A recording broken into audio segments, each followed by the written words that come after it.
The Bombing of Rue Saint-Nicaise, an article by Rodolphe Carissimo.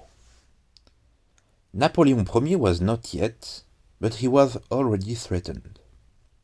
On the third Nivose of the year 9 of the Republican calendar, which is the 24th of December 1800, a handful of royalists were getting ready to offer an eventful New Year's Eve to the first consul, and an ephemeral renown to this modest, and now disappeared, way of the first arrondissement.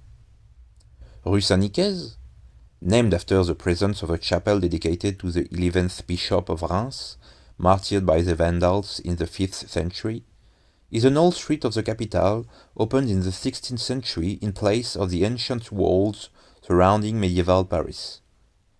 Living at the time of the current site of the Gallery of the Louvre until the Place du Carrousel, it counted then multiple flats and private mansions where lived famous conventional like Cambacérès. Place of frequented passage and privileged access way to go from the Tuileries residence of the winner of Marengo towards the opera of the streets of Richelieu, which usually attends the Bonaparte couple. The street Saint-Nicaise appears for the conspirators like the ideal place to put an end to the rise of the eagle.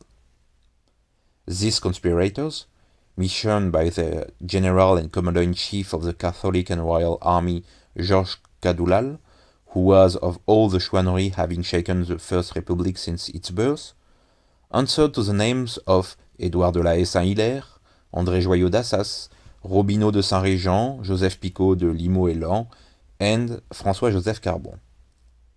At first stop at the idea to shoot down the first consul with the means of guns, the Chouans finally opted for the installation of an infernal machine which would explode on the passage of the vehicle of the future Emperor of the French. Thus, on Christmas Eve, the destiny of France was, within the space of a few minutes, an amalgam of iron, machine gun, and gunpowder hidden in the wine barrel on top of a cart peacefully posted in one of the countless streets of modern Lutetia. At 8 p.m., Napoleon Bonaparte's cart left the Tuileries and entered the Rue Saint-Nicaise.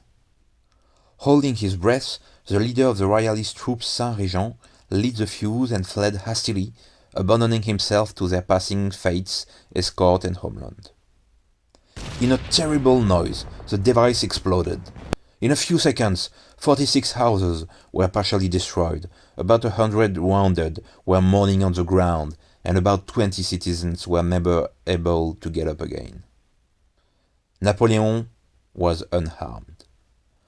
Hunted down by the police of Fouché, all the instigators of the attack, with the exception of Joseph Picot de Limoux-et-Lan, were captured, tried and sentenced to death in the months and years following their action. The contemptueux of the consulate and the Republic never again recovered from their macabre undertaking, any more than the Rue Saint-Nicaise, which, gutted on both sides, could not heal from this bruise and ended up in 1853 being destroyed under the reign of a second Bonaparte.